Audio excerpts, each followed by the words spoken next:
Well, hey there, scholarly gamers, and welcome to this week's episode of Jungle Drums. I say this week's, more like this month's.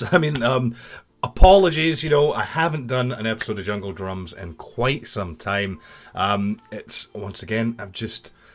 Free time is an absolute bare minimum at the moment. Of course, busy with school and then, other kind of real-world commitments here and there. And it's just resulting in, unfortunately, one of these things that I used to, just enjoy and look forward to every single week. Now just being a case of, man, oh, great, I don't have the time to do it and whatnot. But as always, I'm trying to strive to find a compromise somewhere if I can, start recording this on a different day, a day where I've got downtime. The only downside, of course, is when I have downtime, I want to try to do other things. We talk about scholarly gamers, and unfortunately I'm focusing much more on the scholarly side than on the gamer side. But, I've still been able to sneak in a few gaming sessions here and there. And in fact, this weekend I need to do some proper gaming since I've got a review that I need to do. But anyway, right, so that's the story. Hopefully we can get Jungle Drums back on track to a bit more of a regular pace. And it's been the same when, getting friends and guests on as well. It can be quite tricky with my limited time, then also trying to coordinate with them. So unfortunately for this week, you're stuck with just me. It is honestly going to be a case of Jungle just drumming along on his own. So let me get loaded up with some caffeine real quick.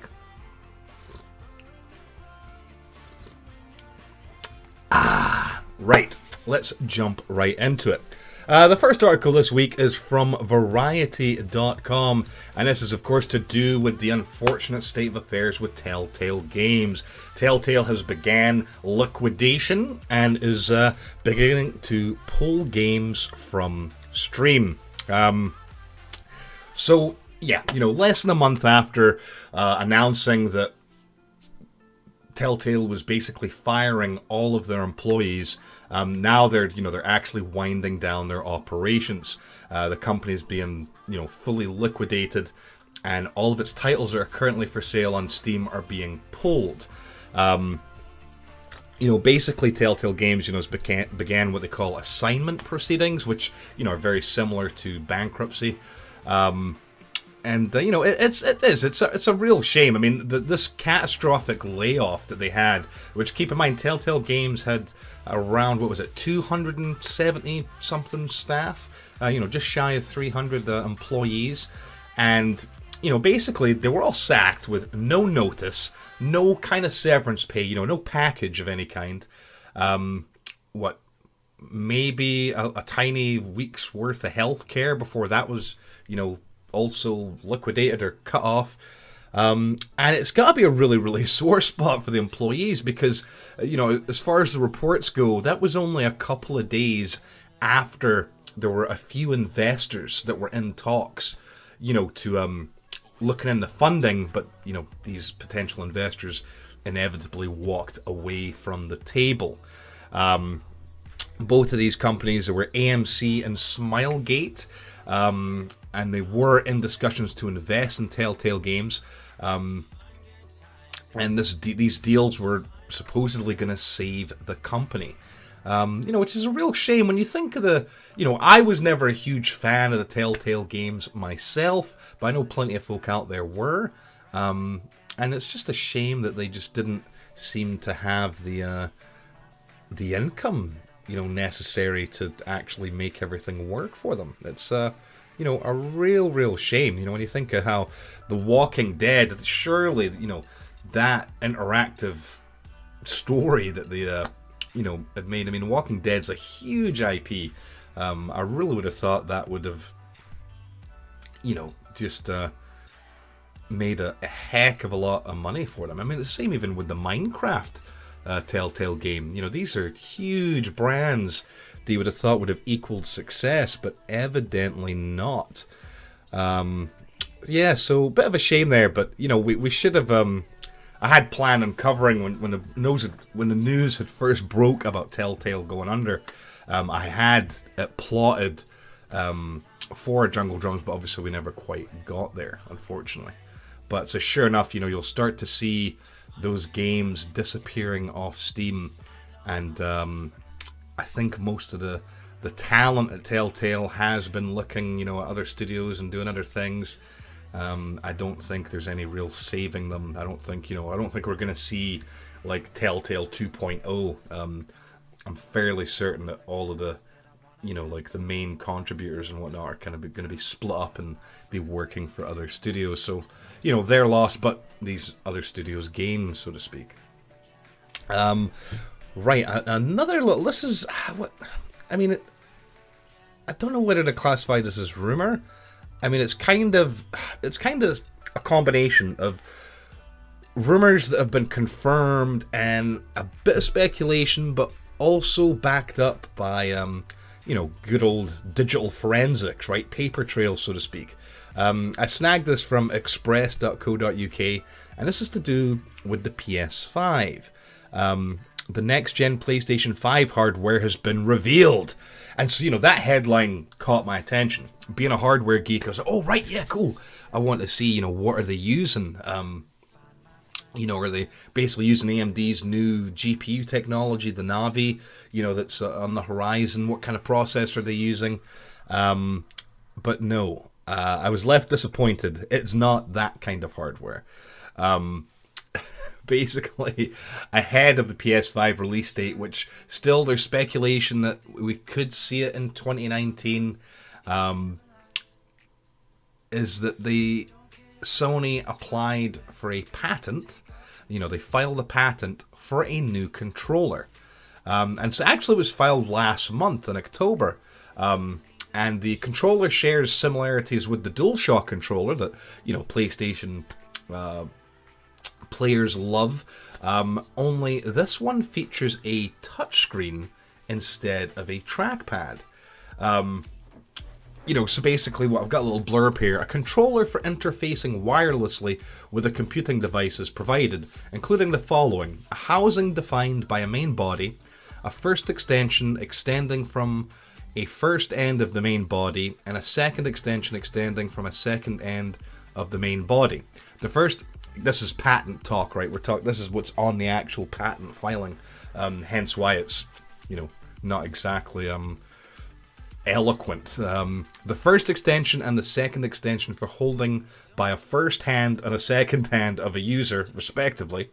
But here's the dead giveaway here: a touchscreen defined along the top surface of the main body between the first extension and the second extension. So so translation: between the left and the right side of the controller, now in the middle, there's going to be a touch screen. So that'll be quite interesting. Now, again, because this is just a patent filing, there's no kind of detail, so to speak. There's no really, and even, what was it? The CEO, when he was asked specifically about the PS5 and stuff, I don't think we're in a position today to have a conversation about that. So they're not really commenting.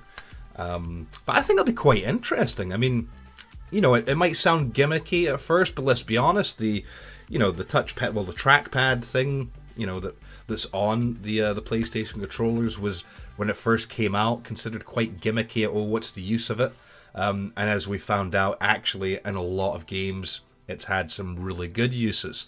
So I think a touchscreen, is I think in the same kind of boat, where it might sound gimmicky. You might be thinking yourself things like, oh yeah, the Wii U and whatnot. But Sony, they can probably implement it quite well. Now, whether or not this will also act as a display, I don't know what kind of quality that's going to give, over the wireless connection. I mean, we'll just have to wait and see. But I like the possibilities that it could offer us. When you think about, for example, playing a game, instead of having to press the start button to access your menu, you could be using this touchpad to do that. Or likewise, maybe looking at the map, just looking at your controller, going in your inventory. It could really be quite cool. And likewise with, these types of games that have contextual inputs that are required. a lot of opportunity, well, a lot of possibilities there. So I think it'll be quite interesting. And we'll just have to see how that pans out when the PS5 does indeed finally release. I wouldn't be surprised if we start hearing or seeing announcements to do the PS5 next year, you know, whether that's at E3, Gamescom. I would imagine we'll start getting some details. And it's likely going to be the same with the Xbox consoles that are on the way as well. Because remember, even so, Xbox is going to be doing that Project Scarlet thing, that Stream Machine. They are also working on actual full-blown consoles as well, much to the dismay of many, like myself, Scorpio owners. But hey-ho, that's just the world of tech, folks. I mean, you know, if you buy something, you just know it's only a matter of time before there's going to be something newer, faster, and shinier coming out afterwards. You know, those in the PC gaming scene know this all too well. It's only been the last couple of years where there's been kind of a stall when it came to, you know, like the Intel hardware and NVIDIA graphics cards, you know, where nothing amazingly new and different had came out for quite some time. But now, of course, things are starting to change in that regard. Speaking of things that are changing, I grabbed this one from www.anantech.com, and of course, this is the Windows 10 October 2018 update, which they tried to release quite a while back, but it was buggy as all hell, had some issues, and they had to pull it. They had to pull it, and then just this week, it has now re-released.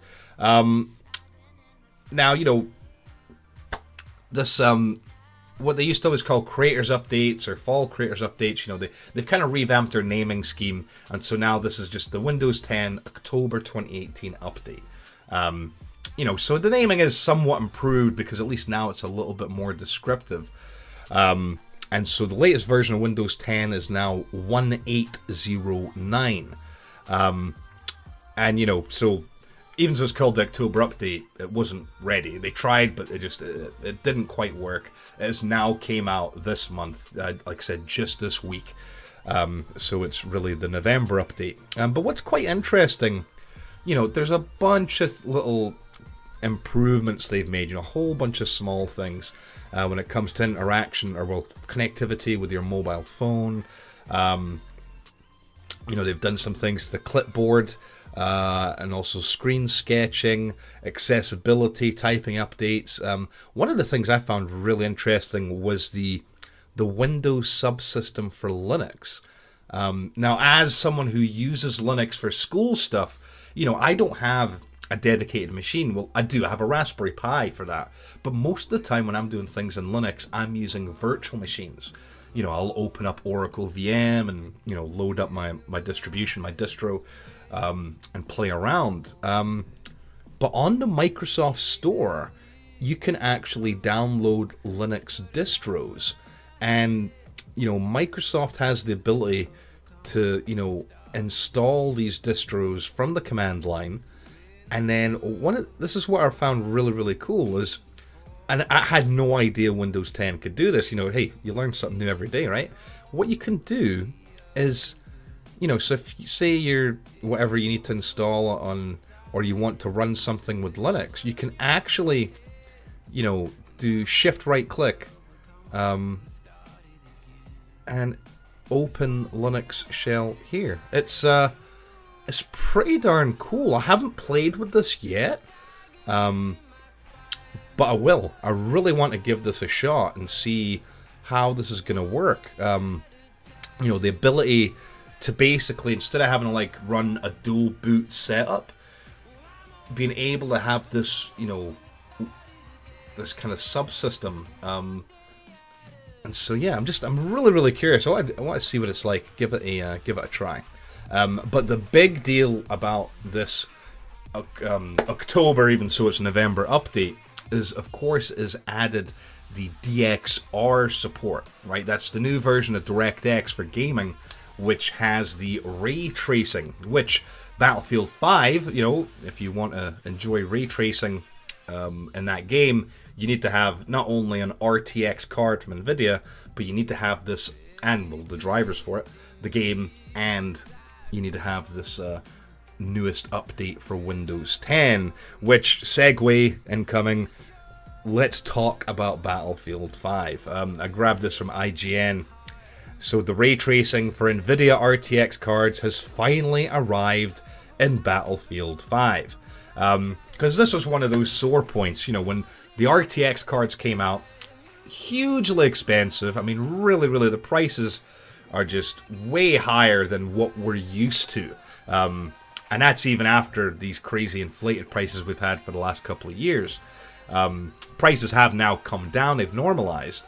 But when you look at the price of the 2080 and the 2080 Ti, they're eye-watering. The 2070, however, you know, is quite an affordable card. But when it came to normal performance, you know, in typical rasterized, you know, games, traditional video games, the 1080 Ti, you know, the last generation, the Pascal card, was performing on par with the, you know, the 2080. And it just kind of, for a lot of people, it didn't really make sense to buy one of these RTX cards. You know, you could get comparable performance by buying last gen's video card, and also now that the prices came down, you could save a bit of money as well. But the big selling point for the RTX cards was, of course, the DLSS, the Deep Learning Super Sampling, which is going to be this new method of anti-aliasing, which the early benchmarks of that are fantastic.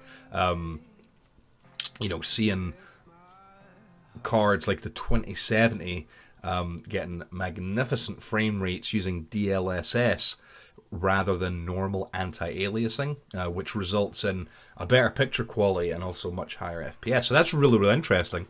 But of course, the big selling point of RTX cards was ray tracing. You know, we've seen all the memes, right? RTX off, RTX on. So it was kind of a sore spot for a lot of these users because they bought these cards, but they weren't utilizing that aspect of it. They would have to wait. You know, we know that Battlefield 5 was going to support it, that the new, you know, the Tomb Raider, Shadow of the Tomb Raider was going to support it.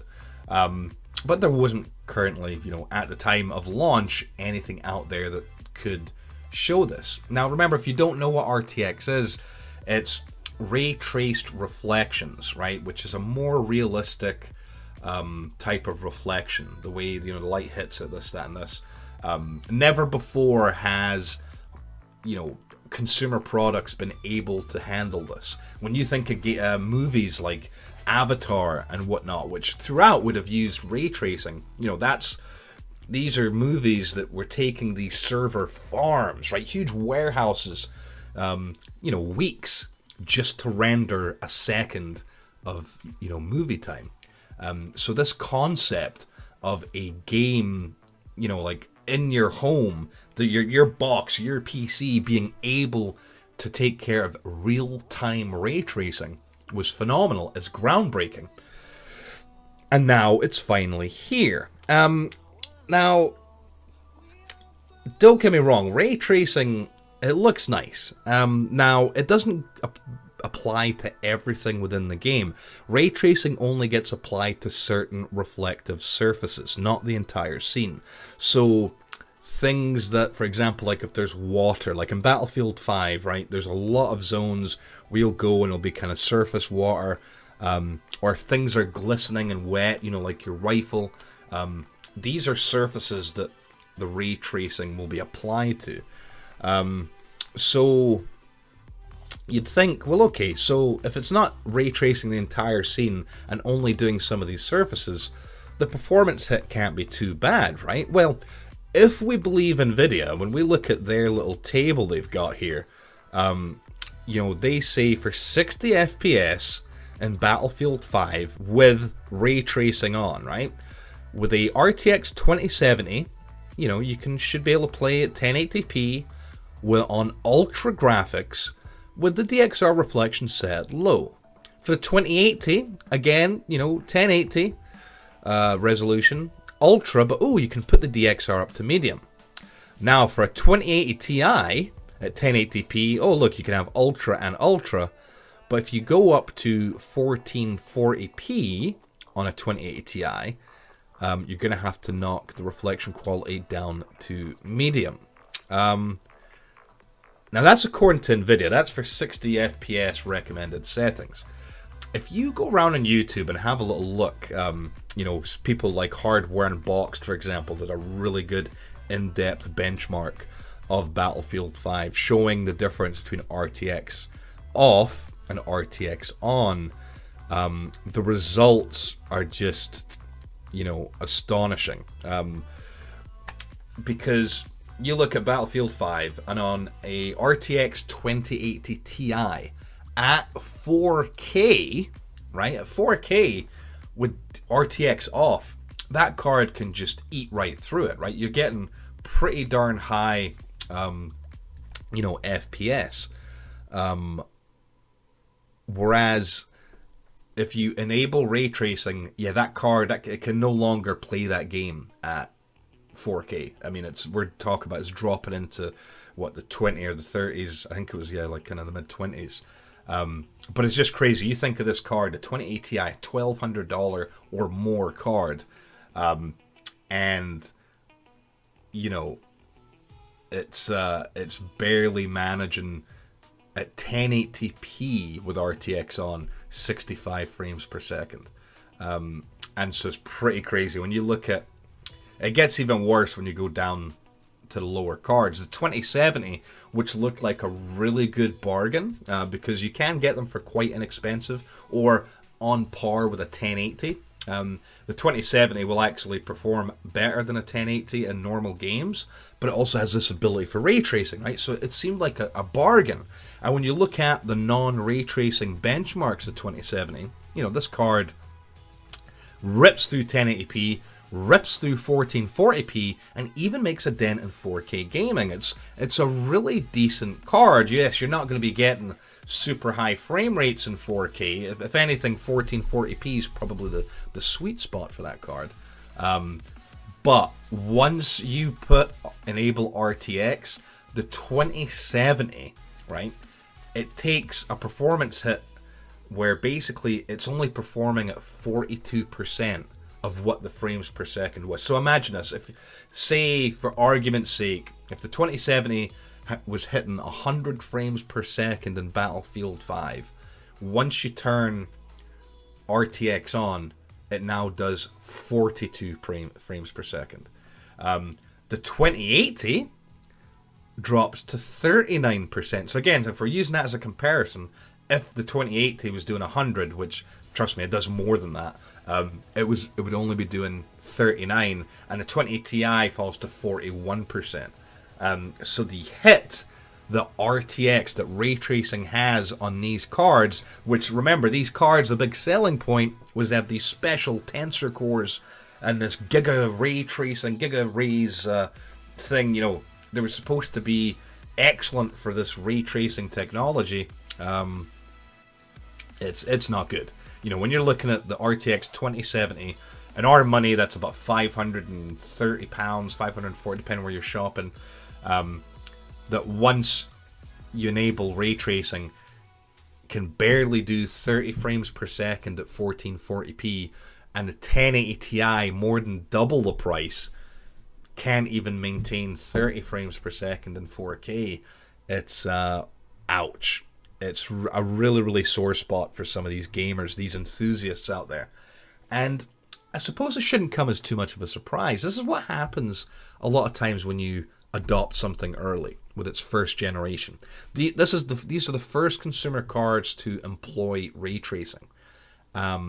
So yeah, it's nice to have the shiniest, newest thing that in conventional games is faster than anything else on the market. But when it comes to the technology of ray tracing, it's in its infancy. We're going to have to wait to see this mature. This is what happens when new technology comes out. It was the same with the conventional graphics card years ago. For ages, 3DFX and their Glide technology for 3D rendering was a much better image quality than DirectX and OpenGL. Yeah, there were some compatibility issues, but Glide just looked much, much better. And a lot of folk, they didn't like DirectX. It was crappy and it had issues, and they would even favor OpenGL over DirectX. And fast forward, and of course, well, Glide's long dead. OpenGL is still an option, but most people prefer DirectX. So we'll just have to see. Now, there has been a bit of response to this. EA is saying that, well, they'll actually, no, we've identified there's some issues with Battlefield 5 and ray tracing. So they're saying it's their fault. Nvidia, I think, is trying to say it's their fault as well. And, actually, there's a driver issue or something. There's plenty of excuses. So keep an eye on that. We might see those numbers start to improve. Because what happens a lot of time, you'll see Nvidia will do this. They'll tweak the drivers where maybe they'll end up compromising on some visual quality at the driver level to improve performance. And this is why drivers usually, as time goes on, a card will start to perform better as the drivers mature. We saw this with Vega cards, even the RX cards from AMD, and of course the 10 series Nvidia cards. When you look at the drivers when the 1060 launch compared to drivers for the 1060 now, the performance difference is quite sizable. But yes, ray tracing. It's RTX on equals FPS off right now. That's the honest truth. It's a real shame. Because the 2070 was a card I was considering purchasing, but after seeing these early, these benchmarks, I think I'll just hold off for now. Thank you very much. Right, our last bit of news is, it's not something that really I'm that interested in, but come on, it's topical, it's current affairs, right? This is from express.co.uk, and this is to do with Fortnite versus Red Dead Redemption 2 Online. Epic Games hits back against Rockstar. So, right, for anyone that actually cares, right, I mean, there's this theory or speculation going around that when Red Dead Redemption 2 Online comes out, it's going to just blow things out the water, like Fortnite. All these Fortnite players, which, okay, Fortnite's free, so why would they... never mind. I don't know the logic here. But the rumors are that Red Dead Redemption Online, right? This Red Dead Redemption 2 Online. So I should just call it RDR2. But anyway, Red Dead Online, right? It's speculated that it's going to launch with a Battle Royale mode. Which, considering that every other game is doing it, I understand why there's that speculation. I think even so I'm not a fan of BR games, I think it is, silly. If that's what's popular, why would a game studio not offer it, right? You're just, what, do you not like money? I can understand why it might be doing that. So there's this theory, or well, hypothesis more like it, that if Red Dead Redemption 2 Online comes with a Battle Royale mode, that, of course, is what happens when something new, when a new BR game comes out, people tend to flock to it. When you add in the fact that Red Dead Redemption 2 is a stunning game, people love it, and they think that the online is going to, be similar to how GTA Online was, you can understand why they think that's going to happen. So, in a preemptive kind of, counterattack, Fortnite is going to be fighting back with a limited time event, or mode rather, is basically based on the Wild West. Battle Royale leaks is where the source of where this came from. Is basically saying that, look, there's going to be this Wild West limited time mode. It's going to limit weapons to shotguns and hunting rifles. Players will also be able to use dynamite, which is expected to launch alongside next week's, and this is current, this has just been updated, next week's content update. And so it's quite interesting. The speculation you're saying that the Wild West limited time mode will probably be the most skill-based limited time mode ever. Unless dynamite is overpowered as hell, but just shotguns and hunting rifles. Sounds like hella fun considering the amount of build fights and no SMG spam. So it'll be interesting to see what happens. If this turns out to be true, there's a very good chance that this Wild West mode for Fortnite could launch before the Red Dead 2 online beta on PS4 and Xbox One. The actual release date for Red Dead 2 Online still is a mystery. But allegedly Strauss Zelnick, the Take-Two boss, had told investors it will launch towards the end of November. So we've only got a couple of weeks left in November. You know, and another crazy quote, it's way too early to talk about Red Dead Redemption 2 Online. It hasn't released yet. It will launch in public beta towards the end of the month, and Rockstar will have a lot more to say about it. We're not making any current predictions. So we'll just have to see. Will there be a cowboy BR game now? Will they have a BR mode in Red Dead Redemption 2 Online? Who knows? But it looks like Epic knows, because it seems, what are the chances of Fortnite saying, right, we're going to have a Wild West mode, limited time mode come out. Just before, around the same time as Red Dead Redemption 2 Online. Yeah, it seems a bit fishy. But, so there you go. It may very well be the case. Right, well that's going to do it for this week. Again, huge apologies for not having a episode of Jungle Drums in quite some time. Again, just been busy, but hopefully we can get back into the swing of things. In the meantime, look, make sure to check out scholarlygamers.com. We've had, again, everyone else is super busy as well, so we haven't necessarily been publishing something each and every day, but we do still have content coming, and hopefully as people kind of wind down on their school stuff, like me, for example, and of course many other contributors, we'll hopefully ramp things back up again. Of course, plenty of Farming Sim news that Ruben's been taking care of. Farming Sim 19 is just around the corner, and of course he'll be reviewing that for Scholarly Gamers. I myself have a review to do this weekend. I'll be working on Hitman 2. So reuniting with Agent 47.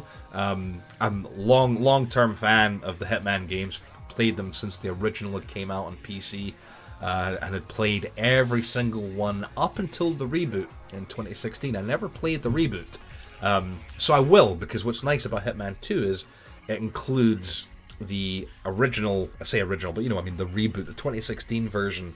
Those episodes remastered. So I think that's what my playthrough is going to look like. I'm going to do like the tutorial, then do the original ones basically from the first one, and then proceed on with the game. But that should be coming in. The review for that should come out sometime next week. And there'll be another few bits and bobs of content coming out next week as well.